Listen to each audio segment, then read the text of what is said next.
It's a red light. You put your foot on the brake pedal, but nothing happens. You push it again. It goes to the floor, but the car doesn't slow down. Oh no. You try again and again, but nothing happens. Your brakes have failed, and nothing can stop this 2-ton machine that's on a warpath. If you don't know what to do next or don't do it correctly, you could die or kill other people. Here's how to survive brake failure. Drivers tend to push the speed limits and find out what a vehicle can do while operating at those speeds. But we can't keep speeding forever. At some point, we'll need to slow down and eventually stop. With this crucial need, car braking technology has changed and evolved. When the driver pushes the brake pedal down, it creates pressure in the hydraulic brake line. Brake fluid is nearly incompressible. The pressure is increased by the pedal, booster, and master cylinder. The caliper then forces the brake pads against the disc brakes, and that causes the vehicle to slow down. While this system is both intricate and reliable, it isn't perfect, and failures can occur. How often do brakes fail? Is it safe to downshift an automatic car? Why do some hills improve your chance of surviving? In 2013, an elderly California driver's Cadillac experienced brake failure. His car went speeding across a lawn, became airborne, and landed on a roof.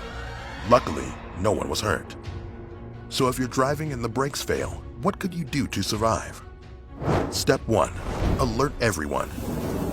As soon as you realize your brakes have failed, warn the drivers and pedestrians around you.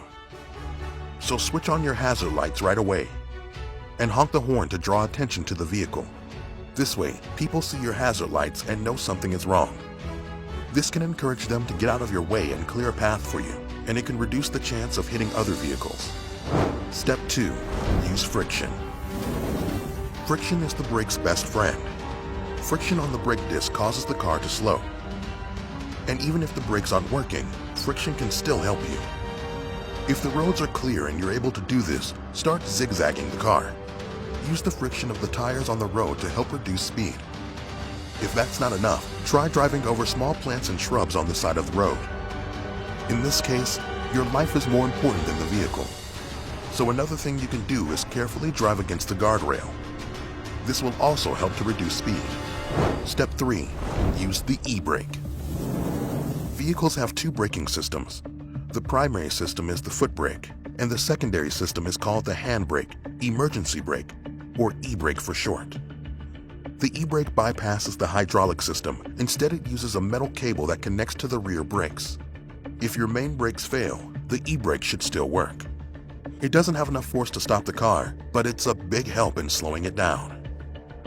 The e-brake works best if you use it slowly and carefully. If you apply it too rapidly, the rear brakes could lock up and force you into an uncontrolled spin. And keep holding the release button down if there is one. Step 4. Downshift. If the car has a manual transmission, slowly begin going down the gears. This is known as engine braking. You may have heard 18-wheelers doing this. The idea is to go to a lower gear at higher RPMs or revolutions per minute. This creates more torque through the transmission and a vacuum inside the manifold that the pistons have to fight against. So the power and speed will drop. Like using the e-brake, don't do this too quickly. If you go down through the gears too quickly, the rear wheels might slow down too rapidly, and this will make your car go into a spin. And if you're driving an automatic car, you might have access to a Triptronic transmission. This allows you to override the automatic system and select the gear you want. Slowly go back down the gears, down to first gear. Step 5. Head for the hills. If you're still trying to slow down, look for a hill or any upward slope that can help you. It can be an on-ramp, a hilly street, or even a specially designed runoff area. Even a slight upward slope could provide the gravitational force you need to slow down to a complete stop.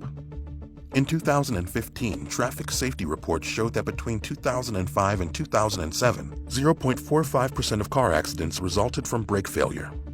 While that number is small, brake failures do happen, so make sure your brakes are inspected and maintained regularly.